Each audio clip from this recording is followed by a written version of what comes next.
The question of faith. A Catholic, Jew, Muslim, Christian, Hindu, Buddhist, Mormon, and a Scientologist are all sitting at a table. Each one stands up and begins to speak about their religion and how infinitely amazing it is. Who's right? Faith has been an ongoing idea almost throughout the entirety of modern human existence. Unquestionable answers have been held to high honor and worshipped well before the creation of Christianity, and it would take way too long to name them all.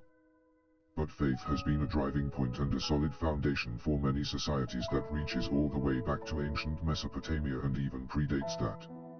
It almost seems that mankind needs an answer to every question, and that was the birth of faith, or, more to the point, religion. What is faith? What is religion? In theory, it's a personal belief you have with whatever God you pray to, but when it's forced on someone that doesn't follow that certain discipline and they push back, they are instantly labeled as evil or wrong. That doesn't make sense. It's a personal belief, yet, when you push a personal belief on another, it becomes something more. That faith is no longer just appreciated as much as it's being used as an object of force. The emotion comes from the person's personal revelation and how it's given them focus and a better path in their life's journey. They become intoxicated in their personal growth and ascertain a more centered disposition in their everyday lives. It helps them become what they believe to be a better person.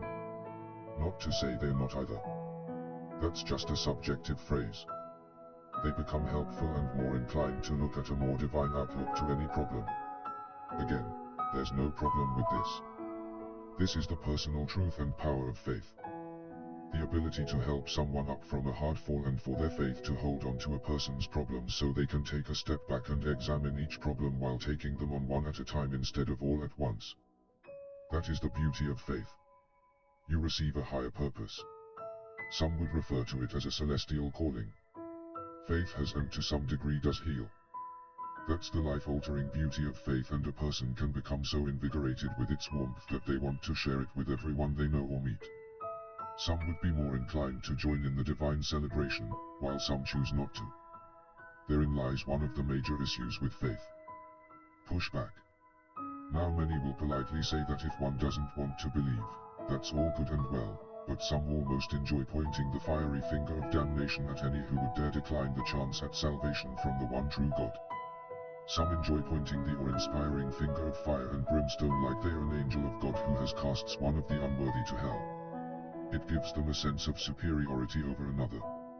For others, the anger doesn't necessarily come from the fact that they are refusing a chance at eternal celestial bliss, but more from the fact that this thing has helped this certain person so much and has given this person such a soul-invigorating high that they can't understand why another would pass up this opportunity. They will give one testimonial after the next to help this misguided soul and still get turned down, becoming frustrated and somewhat infuriated. That's the main problem with faith, whether it be now or back in ancient times.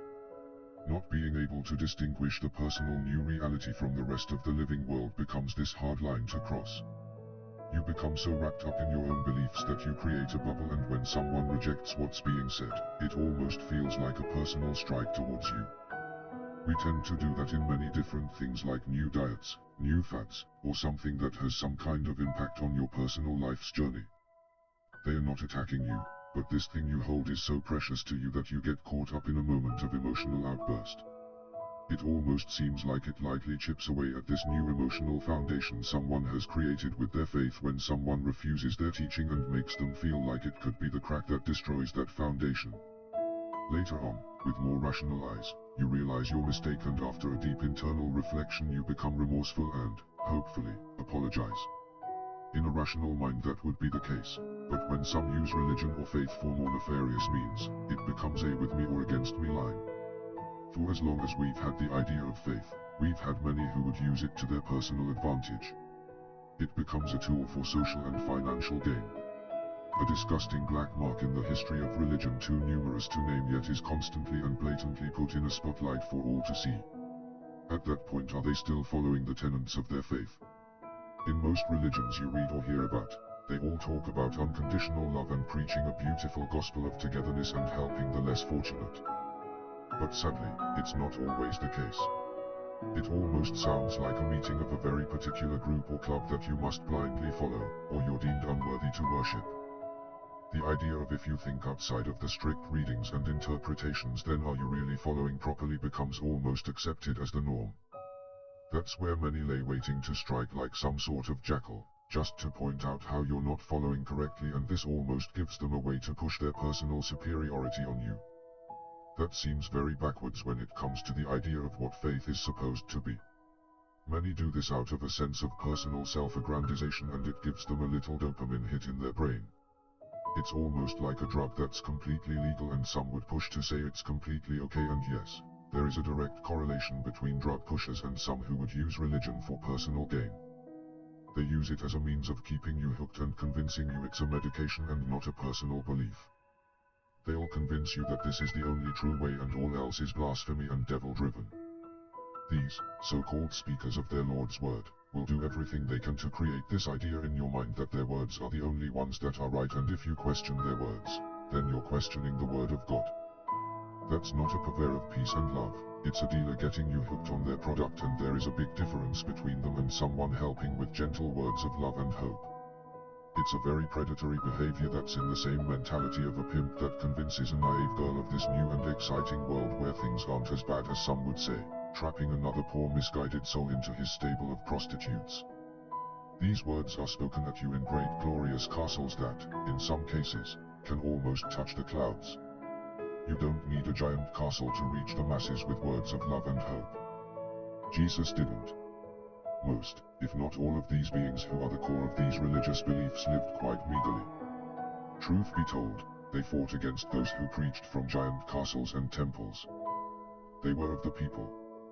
What do you think they would think of the giant temples of today made in their honor? It seems odd to think of so many purveyors of these holy testaments that have these giant buildings for all these people in nice clothing with money for tithing, when all this space can be used for the sick, the homeless, orphaned children, and those who need real help. Again, this isn't a strike against religion or faith, it's just an attempt in understanding it. Faith is a wonderful thing that truly heals mentally, emotionally, and yes, in some ways, physically.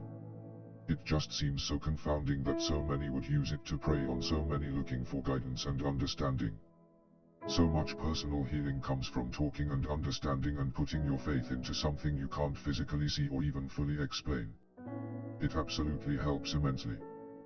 Those who wish to use it for physical and monetary gain literally go against what faith should stand for.